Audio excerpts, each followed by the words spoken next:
The flames danced across the distant horizon like the devil's own fingers reaching for the heavens when Josephine Zimmerman realized she had been left to die. The year was 1879, and the parched Kansas summer had transformed the prairie into a tinderbox waiting for the slightest spark to ignite. That spark had come 3 days ago, and now the wildfire was bearing down on the remote farmstead where her supposed fiancé had abandoned her without a backward glance. The rumble of approaching hoofbeats drew her attention away from the wall of fire. Through the haze of smoke and ash, a lone figure materialized, a man on horseback, riding hard against the crimson backdrop of destruction. Josephine had always believed in making her own way in the world, but as the flames drew closer and the smoke thickened around her, she wondered if her 22 years of life would end here in this desolate corner of Linden, Kansas.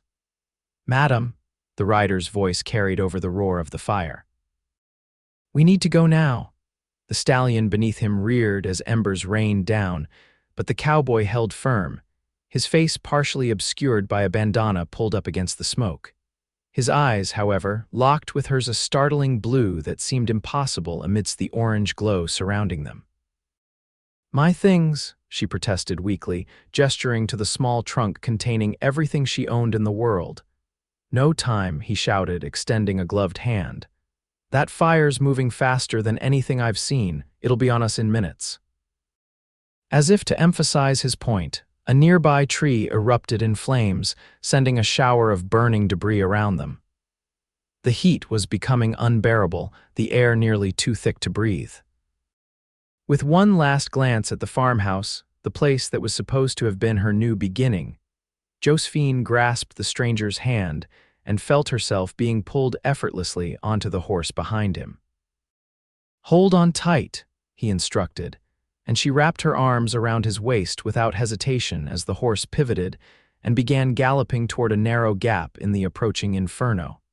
Josephine buried her face against the man's back as they rode straight toward the flames. The heat intensified, and she could feel the horse's muscles bunching with tension beneath them. Her rescuer leaned forward, whispering encouragement to the animal as they charged directly at what looked like certain death. "Come on, Thunder," he urged, "just like we practiced." The horse responded to his voice, gathering speed despite the terrifying wall of fire ahead. Josephine tightened her grip, certain these would be her final moments. Then they were enveloped in smoke and flame, the world narrowing to nothing but heat and the pounding of hooves. She couldn't breathe. Couldn't see. Could only feel the solid presence of the man before her and pray that he knew what he was doing. And then, miraculously, they burst through the other side. The air was still smoky but cooler, and when Josephine dared to look back, she saw they had navigated through a narrow break in the fire line that was already closing behind them. They rode hard for another 20 minutes before the cowboy finally slowed the exhausted horse to a walk. They had reached the banks of a small river, far enough from the fire to be temporarily safe. "You all right, miss?" he asked, turning slightly in the saddle. Josephine nodded, her throat too raw from smoke to speak properly. As they dismounted by the riverside, she got her first clear look at her rescuer as he pulled down his bandana. He was younger than she had expected, perhaps 26 or 27, with that striking blue gaze set in a face that had clearly weathered its share of sun and hardship. His light brown hair was pushed back beneath a wide-brimmed hat, and despite the layer of soot covering them both, she could see he carried himself with the easy confidence of a man who knew the land. "Name's Kieran Flynn," he said, extending a hand that was calloused from work. "Foreman at the Triple R Ranch about 10 miles east of here." "Josephine Zimmerman," she replied, accepting his handshake. Her voice came out as little more than a croak. I don't know how to thank you." "No need," Kieran said, already turning his attention to the horse, checking the animal for burns or injuries. "Couldn't just leave you there. What happened? Where's everyone else from the Haskell place?" Josephine's face flushed with both shame and anger. "Thomas Haskell left yesterday morning. Said he was going to Topeka for supplies before the wedding." She swallowed hard. "He took his family with him, all of them. They knew the fire was coming." Understanding dawned on Kieran's face. "They abandoned you deliberately. It wasn't a question, but Josephine nodded anyway. I came out here to marry him. We'd been corresponding for nearly a year. She looked down at her soot-stained dress. Turns out his letters were more honest than he was. Kieran's expression hardened. Thomas Haskell never struck me as much of a man, but I didn't take him for a coward who'd leave a woman to burn. He turned back to his horse, removing his canteen and offering it to her. Drink slowly. We need to keep moving. Fire's still spreading, and we're not far enough away yet. Josephine took a small sip, then another, letting the tepid water soothe her parched throat. Where will we go? R is closest. My employer, Mr. Richardson, is a decent man. He'll give you shelter until you figure out your next steps. Kieran paused, looking at her with concern. Can you ride a bit longer? Thunder's strong, but he's carried double through fire. I don't want to push him too hard. I'll be fine, Josephine assured him, handing back the canteen. In truth, every part of her ached, and her lungs burned with each breath, but she refused to be a burden after he had risked so much to save her. As they mounted up again, Josephine more aware now of the proximity their shared saddle required, Kieran pointed to the southwest, where a dark plume of smoke rose against the reddening sky. Linden might be in trouble if the wind shifts. Fire's already taken 3 homesteads that I know of. He guided Thunder into the shallow river, letting the horse cool his legs as they traveled downstream. What will you do after this? You have family back east, Josephine shook her head. My parents died 2 years ago. I was teaching at a small school in Ohio before. She trailed off. Before she had foolishly believed that a man she knew only through letters could offer her a better life. I don't have anywhere particular to go.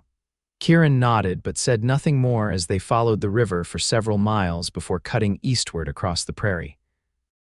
The smoke grew thinner as they rode, though the smell of burning grass and wood still permeated everything. Twice they stopped to rest Thunder, and each time Josephine marveled at the gentle way Kieran tended to his horse, checking hooves, offering water, murmuring praise for the animal's bravery. It was nearly dusk when the buildings of the R came into view, a sprawling ranch house, bunkhouse, barn, and various outbuildings spread across a shallow valley. Several riders were visible in the distance, presumably keeping watch for the approaching fire. As they neared the main house, a stocky man with a graying beard emerged onto the porch, squinting into the fading light. Flynn, we were about to send out a search party, he called. Thompson said the fire jumped the creek, and he stopped abruptly when he noticed Josephine. Who have you got there? Miss Josephine Zimmerman, Mr. Richardson, Kieran answered as they dismounted. She was stranded at the Haskell place. They left her behind when they fled. Richardson's bushy eyebrows rose in disbelief. Thomas Haskell left a woman alone with that inferno bearing down. That yellow-bellied son of a, he caught himself, tipping his hat apologetically to Josephine. Pardon my language, miss, you must be exhausted. Martha, he called back toward the house. We've got a guest in need of tending. A plump, kind-faced woman appeared in the doorway, taking in Josephine's bedraggled state with a single glance. Lord, have mercy, child. Come inside this instant. Josephine turned to thank Kieran once more, but he was already leading Thunder toward the barn, his shoulders set in a weary line. Don't worry about him, Richardson said, noticing her gaze. Flynn's not much for gratitude or ceremony, been that way since he came to us 3 years back. Best foreman I've had, though knows horses like he was born among 'em and works harder than any 2 men. Martha ushered Josephine into the house, clucking sympathetically over her smoke-damaged clothing and reddened eyes. You poor dear, we'll get you a hot bath and some clean things to wear. My daughter Rebecca is about your size, I'd reckon, and she left plenty behind when she married last spring. The next hour passed in a blur as Josephine was bathed, dressed in a borrowed nightgown and robe, and seated at the kitchen table with a bowl of hearty stew before her. The simple kindness of these strangers brought tears to her eyes that she tried unsuccessfully to blink away. Now, Martha soothed, setting a cup of tea beside the stew. You've had a terrible fright, but you're safe now. Eat and then we'll find you a bed for the night. Tomorrow's soon enough to worry about what comes next. Josephine had nearly finished her meal when the back door opened and Kieran entered, freshly washed and changed. He nodded briefly to her before addressing Martha. "Fire's still moving north and west of us. Richardson's got the men digging fire breaks along the western property line, but I think we'll be spared the worst of it." "Thank the Lord," Martha responded. "Will you eat something? I've kept a plate warm." "Thank you, madam, but not just now. I need to check on Thunder again and help with the fire breaks." He turned to Josephine. "Miss Zimmerman, I'm glad to see you recovering. If you'll excuse me." Before she could respond, he was gone, leaving her with an odd sense of disappointment. He had risked his life to save hers, yet seemed determined to keep his distance now that the immediate danger had passed. Martha noticed her expression and smiled knowingly. "Don't take it personal, dear. Kieran keeps to himself with everyone. Man's as reliable as sunrise, but about as talkative as a fence post unless it involves ranch business. He rode through fire for me," Josephine said quietly. "A complete stranger." "That's who he is," Martha replied simply. "Not one to stand by if someone needs help, no matter the risk. Now come along, you need rest. We've made up the spare room for you." The small bedroom was plainly furnished but comfortable, with fresh linens on the bed and a pitcher of water on the washstand. Through the window, Josephine could see the distant glow of the fire on the horizon and the silhouettes of men working by lantern light to prepare the ranch's defenses. She was exhausted beyond measure, yet sleep proved elusive as her mind replayed the day's events, the horrible realization that Thomas had abandoned her, the terrifying approach of the fire, and the unexpected rescue by a blue-eyed cowboy who had appeared like some figure from a dime novel, only to vanish back into his solitary existence once the danger had passed. When Josephine finally drifted off, her dreams were filled with flames and the sensation of strong arms pulling her to safety. The morning brought clear skies and the news that the fire had changed direction during the night, sparing the Triple R Ranch from all but a light dusting of ash across its easternmost pastures. Josephine rose early, washing and dressing in a simple but well-made dress that Martha had provided from her daughter's left-behind wardrobe. When she entered the kitchen, she found Martha preparing breakfast for what seemed like an army, assisted by a young woman introduced as Lily, the cook's assistant. "The men have been up since before dawn," Martha explained, gesturing for Josephine to sit. "Fighting fire works up an appetite." "Mr. Richardson would like to speak with you after breakfast, dear. No rush, he knows you've been through an ordeal." Josephine insisted on helping with the meal preparation, finding comfort in the familiar routine of domestic work. By the time the ranch hands began filing in for breakfast, she had contributed a platter of biscuits and was helping Lily serve coffee. Kieran was among the last to enter, his face bearing smudges of soot and fatigue evident in the set of his shoulders. He nodded politely to Josephine, but took his plate to the far end of the long table, where he ate quickly while discussing something in low tones with one of the older hands. After breakfast, Martha led Josephine to Richardson's study, a cluttered but comfortable room lined with ledger books and maps of the surrounding territory. The ranch owner rose from behind his desk when they entered, gesturing for Josephine to take a seat. "Miss Zimmerman, I hope you slept as well as could be expected after yesterday's events," he began once Martha had left them. "I've sent a rider to Linden with news of your safety. The fire skirted the town itself, though some outlying properties were damaged. Thank you, Mr. Richardson. You and Mrs. Richardson have been incredibly kind." "Not at all." He waved away her gratitude. "Now, I understand from Flynn that you were to be married to Thomas Haskell." Josephine felt her cheeks warm with embarrassment. "Yes. We had corresponded for nearly a year after he placed an advertisement for a bride in an Ohio newspaper. I arrived last week and we were to be married tomorrow." She swallowed hard. "Obviously, that will not be happening now." Richardson's expression softened with sympathy. "Haskell's actions are inexcusable. I've known the man for 15 years, and while I never much cared for him, I wouldn't have thought him capable of such cowardice."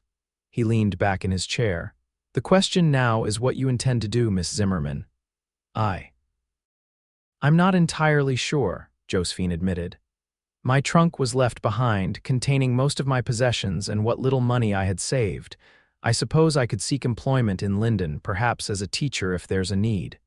Richardson stroked his beard thoughtfully.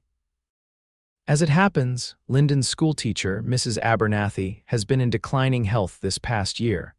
Her daughter came from St. Louis to care for her just last month, and there's been talk of finding a replacement before the autumn term."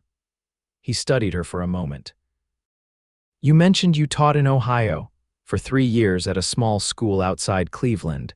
I have references, or had them, rather. I'm sure something can be arranged. In the meantime, Mrs. Richardson has expressed her desire for you to remain with us as our guest until you're settled." "The fire destroyed the Haskell property completely, according to my men who rode past it this morning." Josephine felt a pang at the news. Even though her time there had ended in betrayal, the loss of what might have been still stung. "That's very generous of you both." "I don't wish to impose nonsense," Richardson interrupted with a dismissive gesture. "We've plenty of room, and Martha enjoys the company. Our daughters have both married and moved away in the past 2 years. He rose, signaling the end of their conversation. "Rest today, and tomorrow I'll take you into town to meet with the school board if you're feeling up to it." As Josephine left the study, she nearly collided with Kieran, who was coming down the hallway with several rolled maps under his arm. "Excuse me, Miss Zimmerman," he said, stepping aside. His eyes met hers briefly before shifting away. "I trust you're recovering well." "Yes, thank you, Mr. Flynn. I never properly expressed my gratitude yesterday. You saved my life." A slight flush colored his tan cheeks. "Anyone would have done the same." "We both know that's not true," she replied quietly, thinking of Thomas Haskell's betrayal. "Not everyone would ride through fire for a stranger." Kieran seemed uncomfortable with her praise. "I'm glad you're safe. If you'll excuse me, Mr. Richardson is expecting these maps." He moved past her with a respectful nod, leaving Josephine with the distinct impression that Kieran Flynn was a man who preferred action to words, especially when those words involved personal matters. Over the next few days, Josephine gradually adjusted to life at the R. Martha welcomed her assistance with household tasks, and she found herself enjoying the bustling activity of the ranch. Richardson, true to his word, had taken her to Linden to meet with the school board, who had been impressed by her education and experience. They had provisionally offered her the position for the upcoming term, pending receipt of a letter from her former employer in Ohio, which Richardson had helped her draft and send. Kieran remained a distant figure, visible primarily at mealtimes or from a distance as he went about his duties managing the ranch's operations. Occasionally, she would catch him watching her with an unreadable expression that he quickly masked when he realized he had been noticed. It was on her 5th day at the R that Josephine finally had the opportunity for more than a passing exchange with the man who had rescued her. She had taken to walking each evening before sunset, exploring the immediate surroundings of the ranch house while being careful not to venture too far. On this particular evening, her wanderings took her to the small stable where Kieran kept Thunder separate from the ranch's other horses. She found him brushing the stallion's gleaming coat, speaking to the animal in low, affectionate tones that he never seemed to use with people. Josephine paused in the doorway, reluctant to interrupt the private moment, but Thunder noticed her and nickered softly. Kieran turned, surprise evident on his face. "Miss Zimmerman, can I help you with something?" "I was just taking my evening walk," she explained, stepping into the stable. "I wanted to see how Thunder was doing after his ordeal. He's a magnificent animal." A genuine smile transformed Kieran's normally serious expression. "That he is. Bred him myself from my father's stallion and a mare I purchased 4 years ago. He's got the speed of his sire and his damn steady temperament." Josephine moved closer, extending a hand for Thunder to sniff. "May I?" At Kieran's nod, she gently stroked the horse's velvet nose. "Hello, brave boy. Thank you for carrying us through that fire." "He's been through fire before," Kieran said, resuming his brushing. "Not as bad as that one, but we've dealt with prairie fires since he was a colt. I trained him specially not to panic around flames or smoke." "You trained him specifically for wildfires." Josephine asked, surprised. Kieran's expression grew more reserved.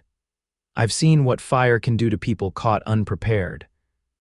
Seemed smart to have at least one horse that could handle it if needed.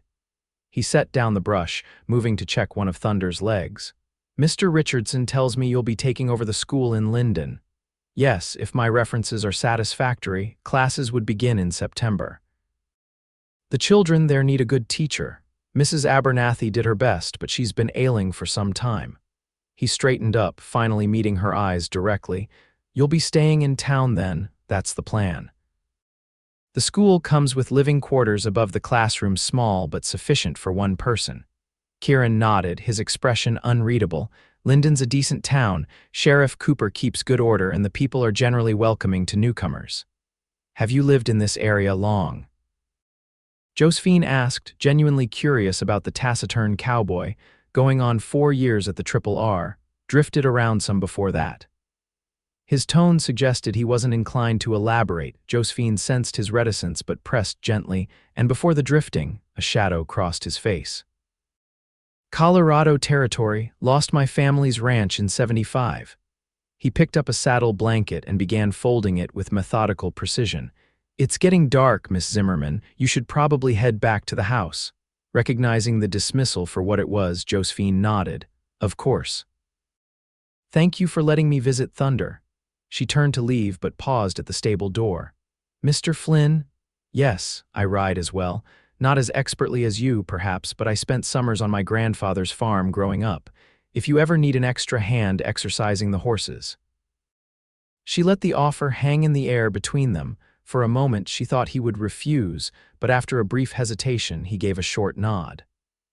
I exercise Thunder at dawn most days. If you're up that early and so inclined, I wouldn't object to company. It wasn't the warmest invitation, but Josephine recognized it as significant coming from a man who so clearly valued his solitude. Dawn it is, then. Good night, Mr. Flynn. Good night, Miss Zimmerman. The next morning found Josephine awake well before sunrise, dressing in the riding skirt Martha had altered for her from another of Rebecca's left-behind garments. She made her way quietly through the still dark house and out to the stables where a lantern already glowed. Kieran looked up from saddling Thunder, surprise evident on his face. You're punctual. I said I would come, she replied simply.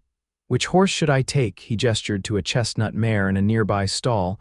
Penny's gentle but spirited enough to keep up. I've already saddled her for you. The thoughtfulness of the gesture wasn't lost on Josephine. Thank you. They rode out as the first hint of dawn lightened the eastern sky, Kieran setting a moderate pace that Josephine matched easily. He led them along a creek that wound through the eastern pastures of the RRR, pointing out landmarks as they went.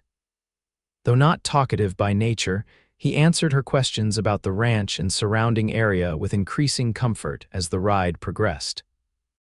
The fire came within a mile of here, he noted as they crested a small rise. In the growing light, Josephine could see the blackened landscape to the west where the wildfire had swept through. We were lucky the wind shifted when it did. Was anyone else caught in it? Other homesteaders, I mean.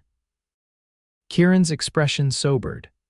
The Wilcox family lost their barn but saved their house. Old man Peterson wasn't so fortunate, lost everything, but he got out alive. 2 other properties were destroyed, but as far as we know, everyone escaped in time.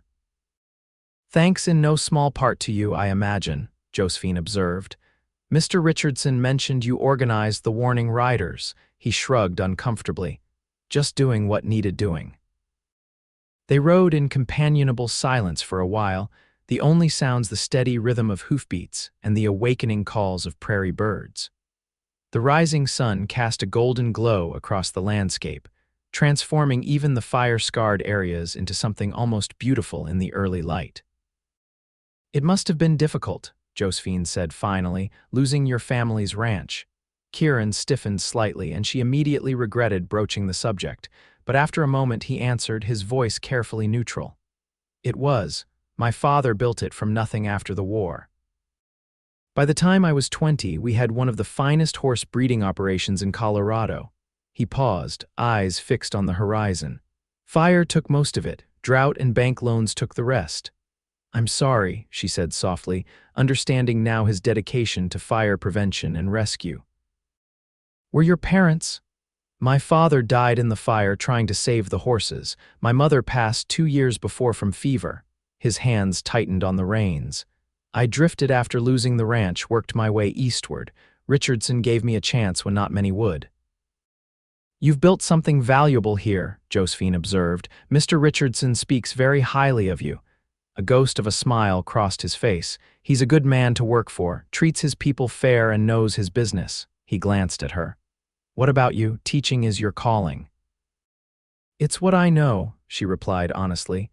After my parents died, I needed to support myself. I had a decent education and a natural patience with children, so teaching seemed the logical choice. She smiled ruefully. I enjoyed it more than I expected to. When Thomas began writing, suggesting marriage, I convinced myself it was the proper next step. A husband, a home of my own, perhaps children someday. And now I'm reconsidering what I truly want. Teaching again feels right, at least for now. She met his gaze steadily. I'm grateful for the chance to start fresh, even if it came about in the most unexpected way. Something in Kieran's expression softened. You're stronger than you give yourself credit for, Miss Zimmerman. Not everyone would face such betrayal and near death with your composure. Please call me Josephine, she said impulsively. After riding through fire together, Miss Zimmerman seems unnecessarily formal. He hesitated, then nodded. Josephine, then, and I suppose you should call me Kieran, though I warn you Mrs. Richardson will raise her eyebrows at such familiarity. Josephine laughed, a free and genuine sound that seemed to surprise them both. I'll risk Mrs. Richardson's eyebrows. After surviving a wildfire, I find I'm less concerned with minor social improprieties. A dangerous attitude in a schoolteacher, Kieran remarked, but his eyes held a warmth she hadn't seen before. Perhaps. Or perhaps exactly what Lyndon's children need, a teacher who understands that some rules matter more than others. They had completed a wide circuit of the eastern pastures and were approaching the ranch again. As the buildings came into view, Kieran slowed Thunder to a walk. Would you like to ride again tomorrow? He asked, his tone carefully casual. I would, Josephine replied, equally casual though her heart had quickened at the invitation. Same time then. Over the next 2 weeks, their dawn rides became a daily ritual. Each morning, they ventured a little farther from the ranch, Kieran showing her the countryside that was becoming her new home. Gradually, he revealed more of himself as well, stories of his childhood in Colorado, his years learning horsemanship from his father, his dreams before the fire had changed everything. In turn, Josephine shared her own past, her upbringing in Ohio, the loss of her parents to influenza within months of each other, her determination to forge an independent life when many women in her position would have sought the security of any available marriage. Yet you agreed to marry Thomas Haskell, Kieran pointed out one morning as they rested their horses by a small pond. I thought I was being practical, Josephine admitted. Teaching provided a living but not much security. Thomas wrote beautiful letters, thoughtful, intelligent. He described the life we would build together as a partnership. She sighed. In retrospect, I should have questioned why such an apparently perfect man needed to advertise for a wife from halfway across the country. Some men aren't what they appear on paper, Kieran agreed. Though I'm not sure abandoning you to a wildfire was predictable from his correspondence. No, she laughed softly. That particular character flaw wasn't evident in his penmanship. She turned serious. In a strange way, I'm grateful it happened before the wedding rather than after. Better to learn his true nature before legally binding myself to him. Kieran nodded thoughtfully. Some good came of it, at least. Lyndon will get a proper teacher and the children will benefit. And I got to meet Thunder, she teased, clearly the most important outcome. His smile, once so rare, came more easily now. Clearly. As July gave way to August, Josephine found herself increasingly drawn to the quiet foreman. Their morning rides were the highlight of her days, and she often found herself watching him from a distance as he went about his work around the ranch, the confidence of his movements, the respect he commanded from the other hands despite his reserved nature. the gentleness he showed toward the animals in his care. It was Martha who finally commented on the situation, cornering Josephine one afternoon as they worked together preserving summer vegetables for the coming winter. "You've taken quite an interest in our Mr. Flynn," the older woman observed, her tone neutral but her eyes knowing. Josephine felt herself blush. "He's been very kind, showing me the area during our rides." Martha sliced a cucumber with precise movements. "In the 3 years that man has worked here, I've never known him to invite anyone to join his morning rides, not once." "Oh." Josephine wasn't sure how to respond to this information. "He's a good man," Martha continued, setting down her knife. "Carries more weight than someone his age should have to, but good to his core, loyal, honest, hardworking." "Yes, I've noticed those qualities," Josephine admitted. Martha studied her for a moment. "Just be certain of your feelings, dear. Kieran Flynn isn't one to give his heart easily, but I suspect when he does, it's completely—" "I'm not sure what you're suggesting, Mrs. Richardson. We're merely friends." The older woman smiled knowingly. "If you say so, dear. Just remember that sometimes the most worthy men aren't the ones who write the prettiest letters or make the grandest gestures. Sometimes they're the ones who ride through fire to save a stranger because it's the right thing to do." Josephine thought about Martha's words that evening as she sat on the porch, watching the sunset paint the western sky in shades of orange and gold that reminded her too much of flames. She hadn't allowed herself to consider the possibility of romantic feelings developing for Kieran, not after the disaster with Thomas, not when she was still finding her footing in this new life. Yet she couldn't deny the way her pulse quickened when he smiled at her, or how she found herself looking forward to their conversations more than anything else in her day. "Beautiful evening." Kieran's voice startled her from her thoughts. He stood at the bottom of the porch steps, hat in hand, looking uncharacteristically uncertain. "It is," she agreed, gesturing to the empty chair beside her. "Would you care to join me?" He hesitated, then mounted the steps and took the offered seat. They sat in companionable silence for several minutes, watching as the last rays of sunlight faded from the horizon. "I rode to Linden today," Kieran said finally. "Sheriff Cooper had a letter for you, from Ohio, I believe." He reached into his vest pocket and produced an envelope. "My references," Josephine realized, accepting the letter. "The school board was waiting for this to formalize my appointment. Will you be moving to town soon then?" His tone was carefully neutral. "I suppose I should. Classes begin in just over 3 weeks, and I'll need time to prepare the schoolroom and living quarters." She looked down at the envelope in her hands. "Mr. Richardson has been more than generous allowing me to stay here this long. He and Mrs. Richardson have enjoyed your company." Kieran paused, then added more quietly, "As have I." Josephine looked up at him, surprised by the admission. "I've enjoyed yours as well, Kieran, very much." In the deepening twilight, his expression was difficult to read, but she sensed a tension in him that hadn't been there before.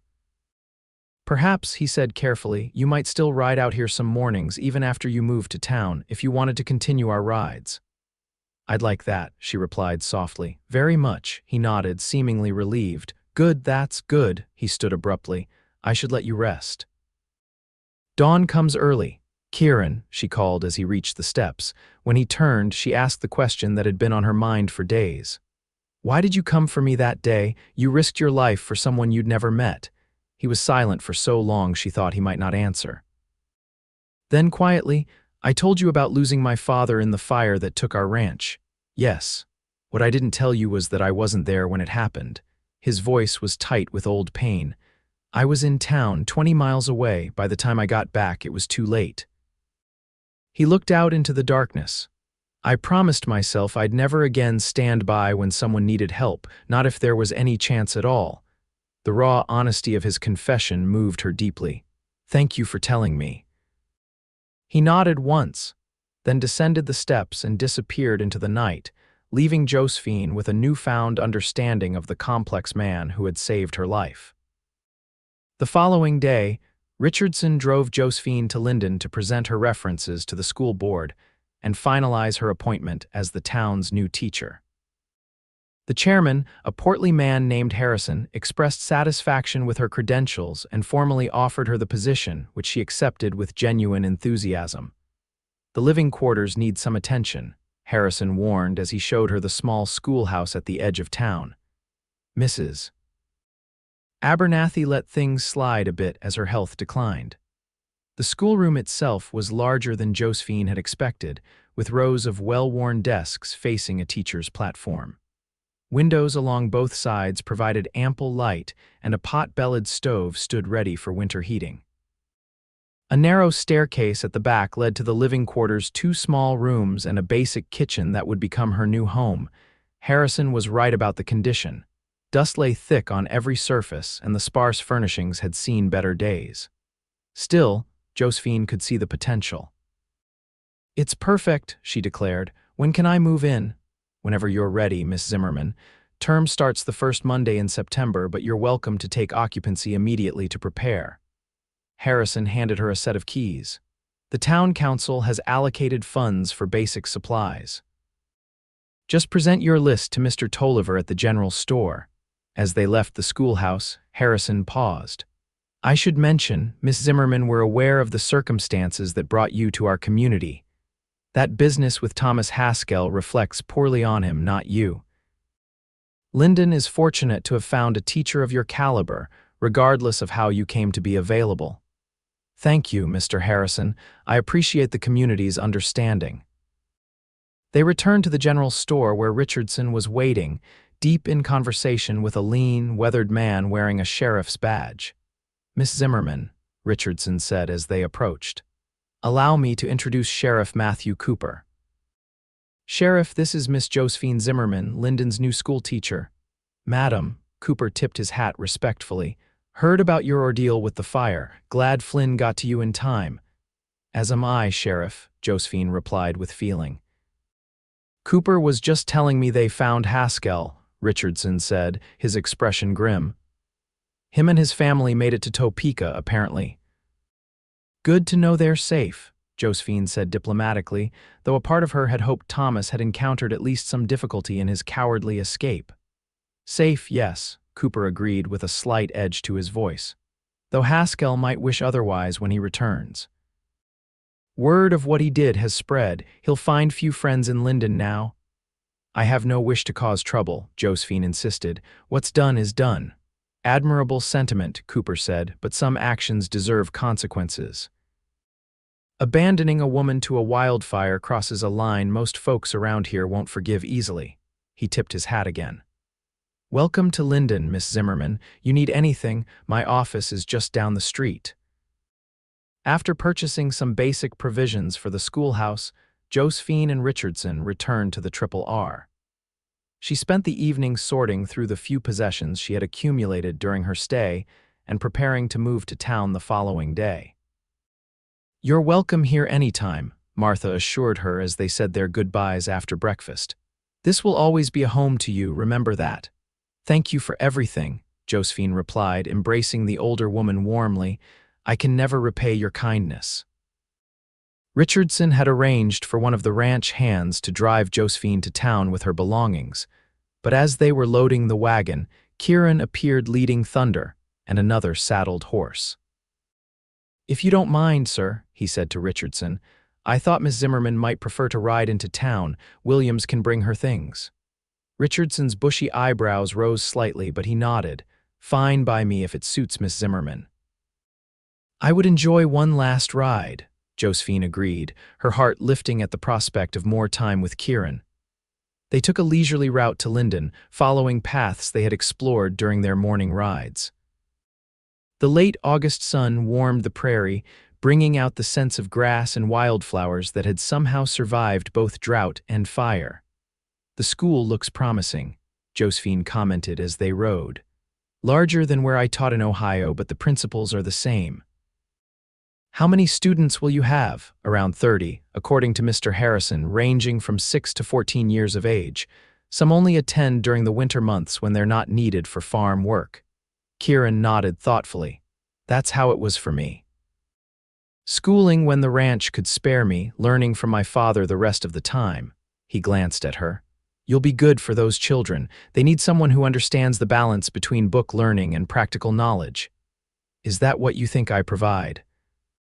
She asked, curious about his perception of her. I've watched you these past weeks, he said simply. You learn quickly, adapt to circumstances, find value in both ideas and experience. That's what makes a good teacher. His assessment pleased her more than she cared to admit. Thank you. I hope to live up to that expectation. As they approached Linden, their pace slowed further, both seemingly reluctant for the journey to end. Finally, Kieran broached the subject that hung between them. About our morning rides, he began. I meant what I said. If you'd like to continue them, perhaps not daily, but when your schedule allows. I'd like that very much, Josephine assured him. Perhaps not at dawn once school begins, she added with a smile, but certainly on weekends. Relief crossed his features. Good, that's settled then. They had reached the edge of town. Kieran hesitated, then asked, Would you like me to help you get settled at the schoolhouse? I could assist with any repairs needed before Williams arrives with your things. I would appreciate that, thank you. The schoolhouse looked even more neglected in the harsh light of midday, but Kieran set to work immediately fixing a loose shutter, oiling squeaky hinges, checking the stove's functionality. By the time Williams arrived with Josephine's belongings, they had made significant progress in making the place habitable. I should return to the ranch, Kieran said reluctantly as the afternoon waned. Richardson has a buyer coming to look at some horses. Of course, Josephine replied, hiding her disappointment. Thank you for your help today and for the ride to town.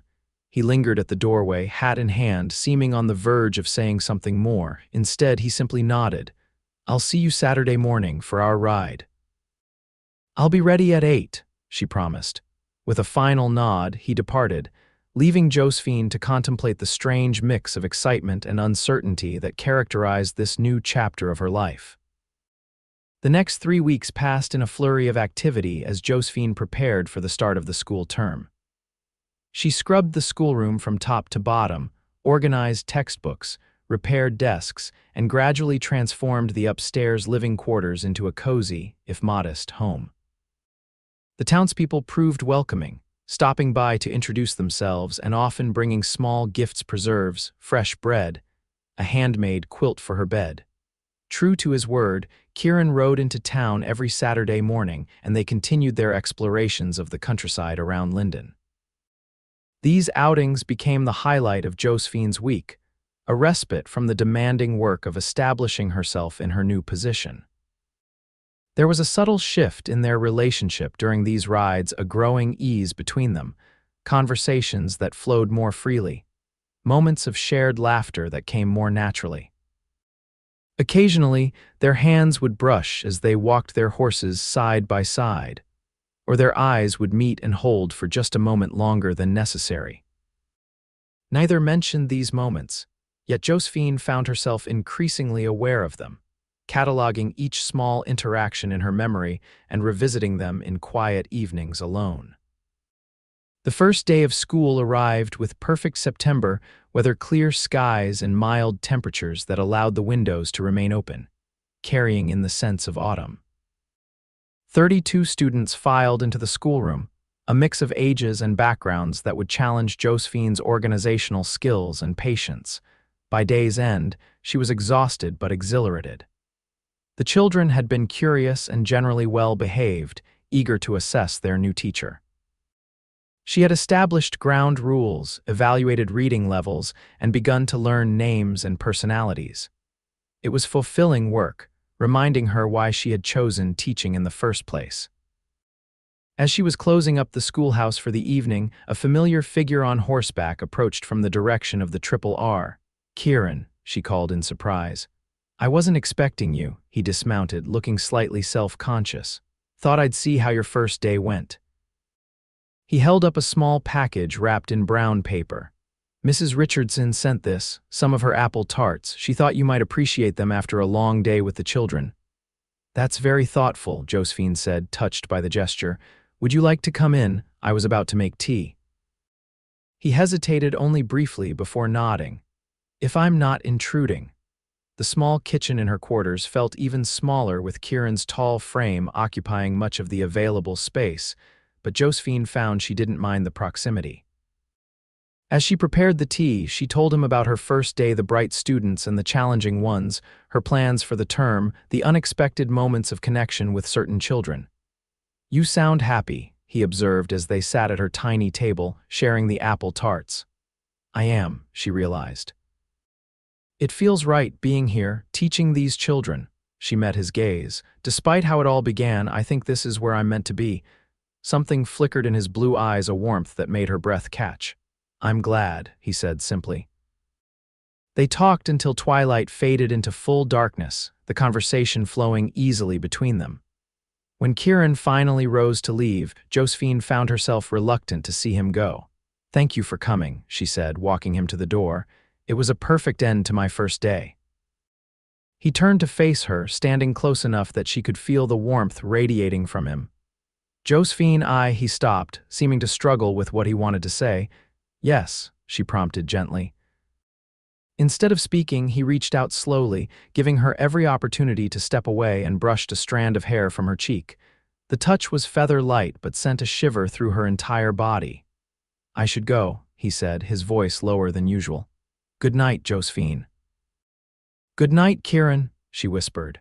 After he left, she stood at the window watching until his silhouette disappeared into the darkness, her fingertips touching the spot on her cheek where his hand had been. Kieran's visits to town became more frequent after that night. He would appear at the schoolhouse every few days, sometimes with a message or package from the Richardsons, sometimes with no pretense at all beyond wanting to see her.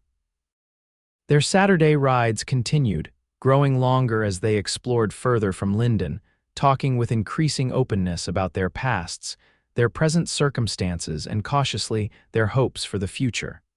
The townspeople began to notice, of course. Josephine caught the knowing glances and heard the whispered comments when she and Kieran were seen together. Most seemed approving Kieran was well respected in the community, and the story of his rescue of Josephine from the fire had elevated him to near heroic status in local estimation. Autumn progressed, the prairie turning golden and russet as temperatures cooled. Josephine settled into a comfortable routine with her students, finding genuine satisfaction in their progress and in her growing connection to the community. The painful memory of Thomas Haskell's betrayal faded, replaced by the fullness of her new life. It was late October when Sheriff Cooper stopped by the schoolhouse after classes one afternoon, his expression unusually serious. "Miss Zimmerman, got some news you should know about," he began after she invited him in.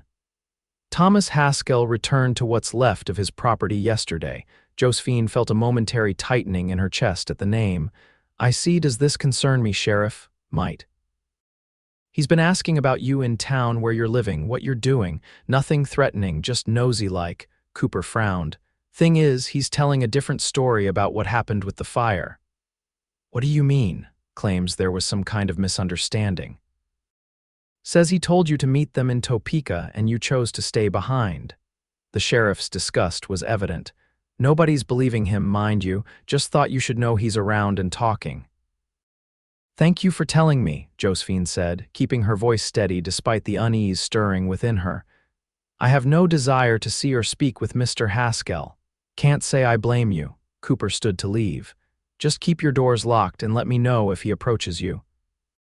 Man's reputation is in tatters, and that can make some folks desperate."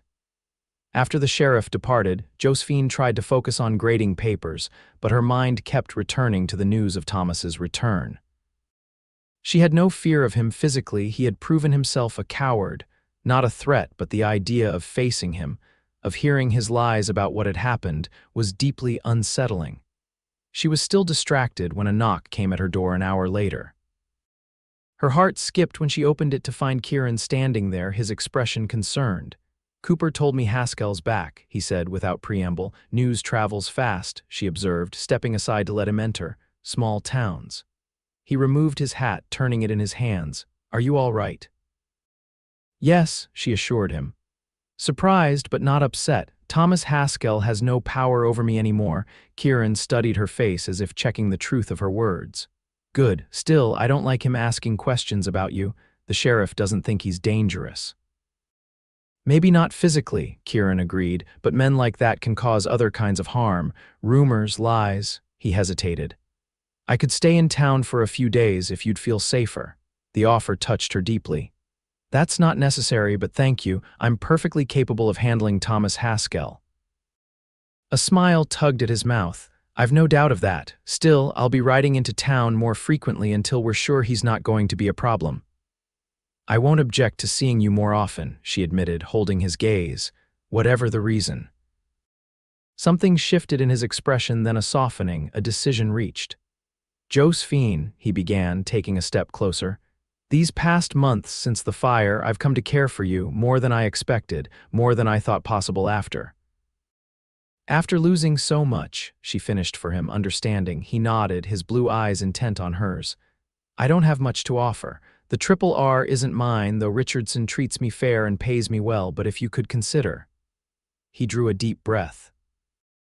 What I'm trying to say, poorly, is that I'd like to court you properly, if you're willing. Joy bloomed in Josephine's chest, warm and expanding. I'm very willing, she said softly. I've cared for you almost since the beginning, Kieran. It just took me time to recognize it. The relief and happiness that transformed his face made him look younger, unburdened.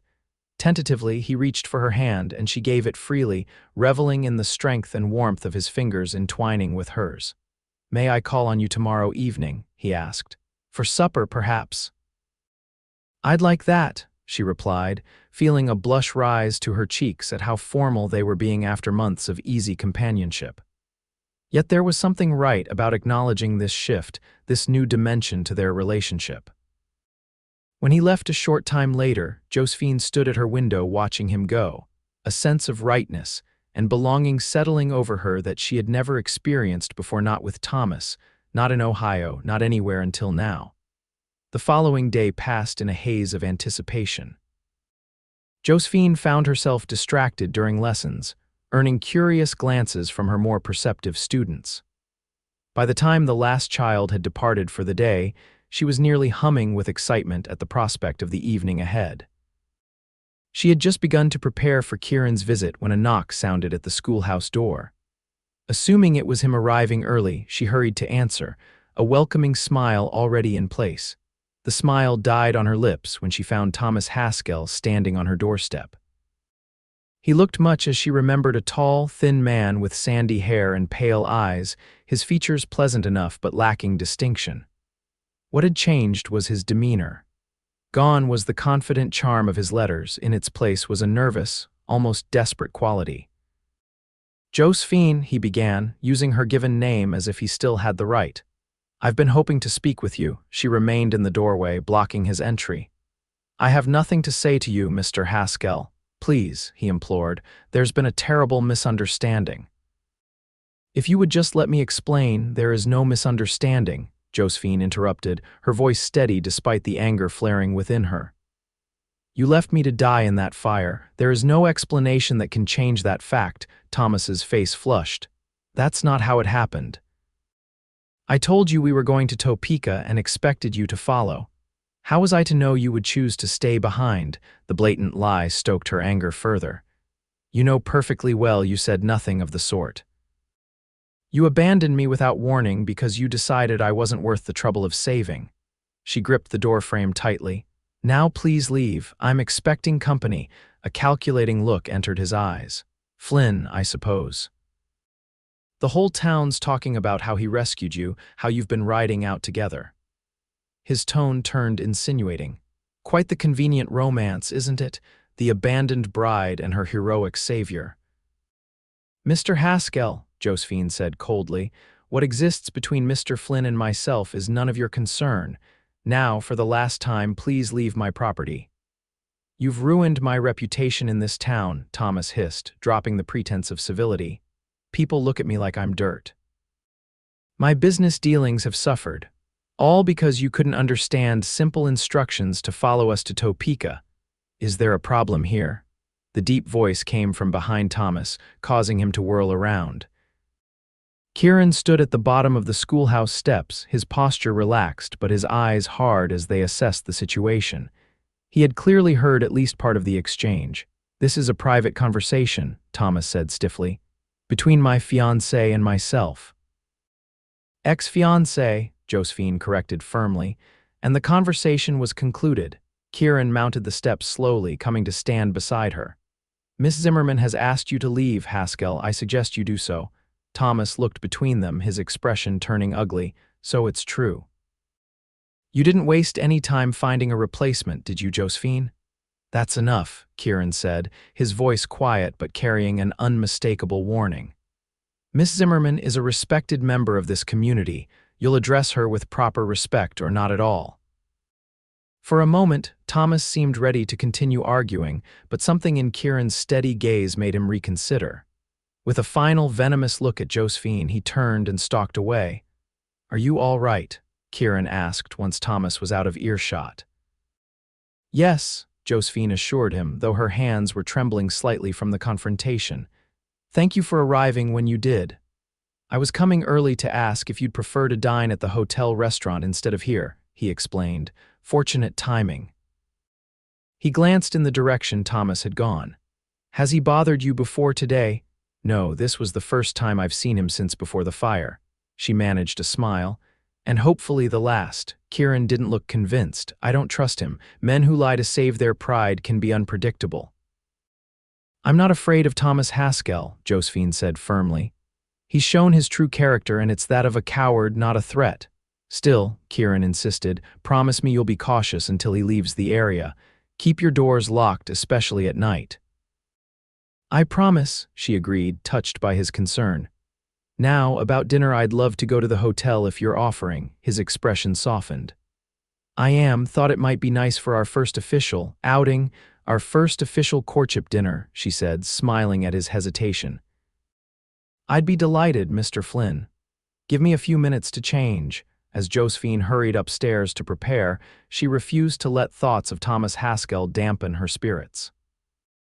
This evening belonged to her and Kieran, to the beginning of something genuine and meaningful that had grown naturally from friendship and mutual respect, everything her relationship with Thomas had pretended to be but never was.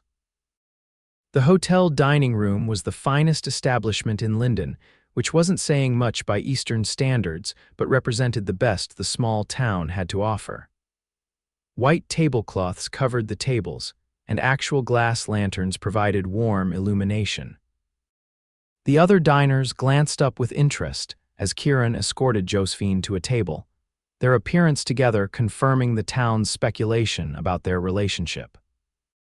Conversation flowed easily between them despite the more formal setting, their months of friendship providing a solid foundation for this new chapter.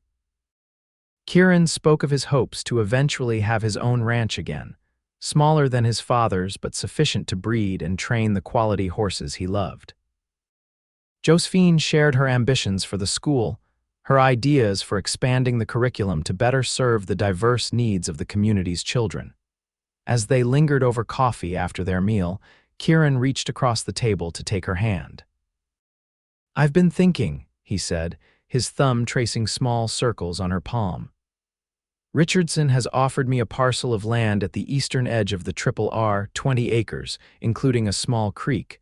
Said I could purchase it over time from my wages if I wanted to build something there." "Your own place," Josephine said, understanding the significance of such an offer. "That's wonderful, Kieran.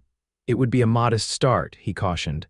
"Just enough for a small house and a few horses initially, nothing like what you might have had with Haskell's established farm." "I never cared about the size of Thomas's farm," she said honestly. "I cared about building a life with someone I respected, someone who respected me in return." She squeezed his hand. "The value of a home isn't measured in acres, Kieran." The smile that spread across his face warmed her from within. "I'll speak with Richardson about accepting his offer then. It would be a good place to start fresh." "To start fresh," she agreed, her heart full with possibilities. Their courtship progressed steadily through the late autumn and into winter.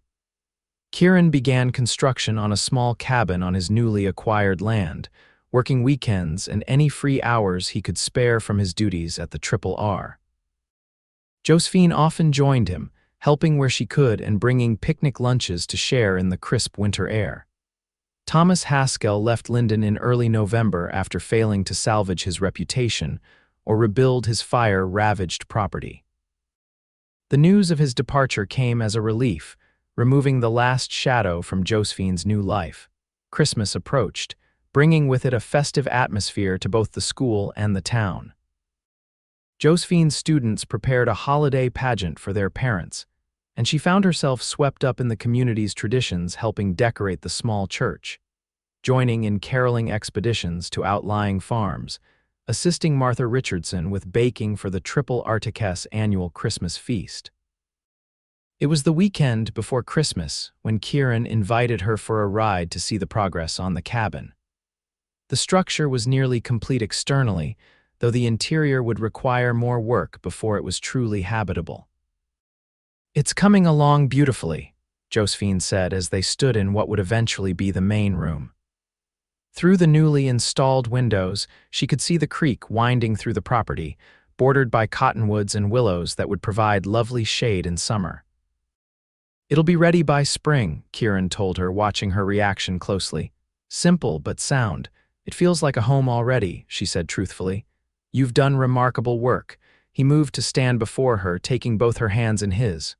"Josephine," he began, his voice solemn. "These past months have been the happiest I can remember. You've brought something back to my life that I thought was lost in that fire years ago: hope, purpose, joy." Her heart began to race as she realized what might be coming. "I know it hasn't been long," he continued, "and I wouldn't blame you for wanting more time, but I love you and I believe you feel the same." He gestured to the cabin around them.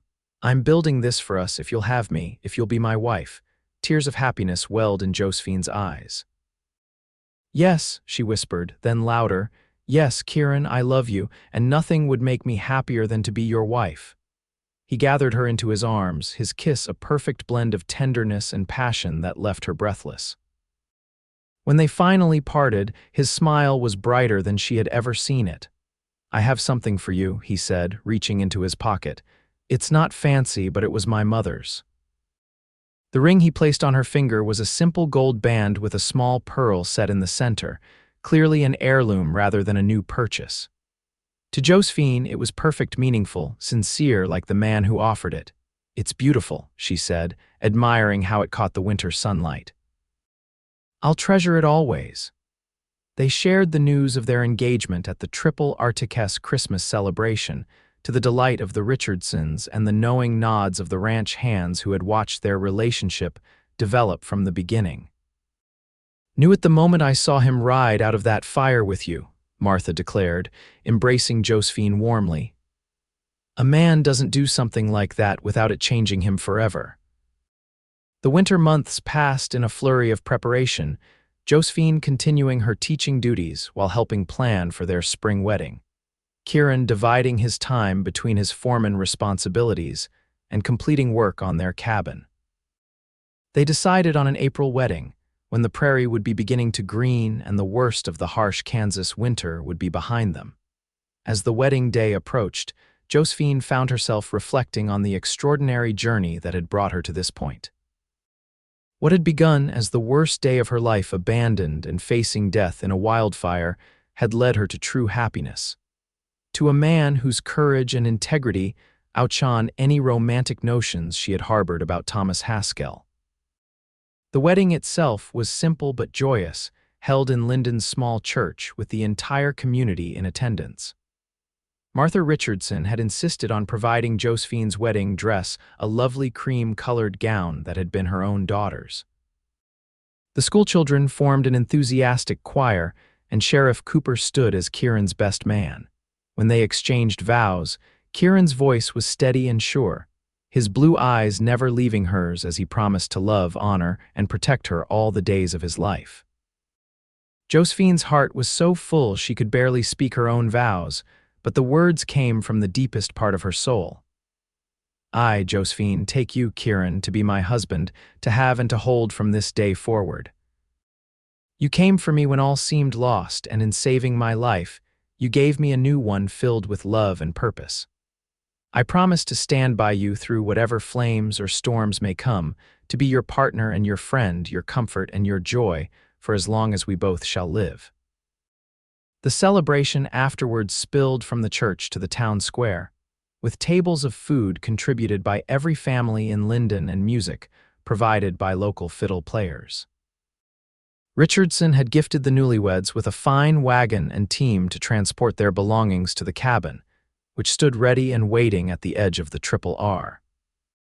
As twilight fell, Kieran and Josephine took their leave of the festivities, accepting final congratulations and well wishes as they prepared to depart for their new home. "Ready, Mrs. Flynn?" Kieran asked, helping her into the wagon. "More than ready, Mr. Flynn," she replied, happiness bubbling through her like champagne. The short journey to their cabin was filled with anticipation and quiet conversation, plans and dreams spoken aloud now that they were finally husband and wife. As they crested the small rise that revealed their property, Josephine gasped in surprise. The cabin windows glowed with welcoming light, and a garland of early spring flowers decorated the door. Clearly, Martha and some of the other women had slipped away from the celebration to prepare this homecoming. Kieran lifted her from the wagon and carried her across the threshold, setting her gently on her feet in the main room where a fire burned cheerfully in the stone fireplace. "Welcome home, Josephine," he said softly, framing her face with his hands. "Home," she echoed, the word filled with meaning as she looked into the eyes of the man who had ridden through fire to save her, never knowing he was rescuing his own future happiness as well. "It's perfect." Their life together unfolded with the changing seasons. Josephine continued teaching, riding to and from Linden each day on a gentle mare Kieran had trained specifically for her. Their cabin gradually expanded as Kieran's horse breeding business grew, allowing him to eventually leave his position as foreman at the Triple R to focus on his own operation. A year after their wedding, their first child was born, a son they named James, after Josephine's father. 2 years later, a daughter followed, whom they called Eleanor, for Kieran's mother. The children grew strong and free in the Kansas prairie, learning horsemanship from their father and a love of learning from their mother. Each year, on the anniversary of the wildfire that had nearly claimed Josephine's life, they would ride together to the spot where Kieran had found her, now regenerated with new growth, nature's testament to renewal and second chances. It became their private ritual, a remembrance of how close they had come to never knowing the joy they now shared. "Do you ever regret it?" Josephine asked once, as they sat beside the creek that ran through their property, watching their children play at the water's edge. "Riding into that fire, risking everything for a stranger," Kieran's arm tightened around her shoulders. "Not for a moment," he replied, pressing a kiss to her temple. "Best decision I ever made." As the sun set behind them, painting the Kansas sky in shades of gold and crimson that no longer reminded Josephine of terror, but rather of the beauty that could follow destruction, she leaned into her husband's embrace, profoundly grateful for the courage that had brought him through flames to find her, and for the love that had emerged from the ashes of what might have been.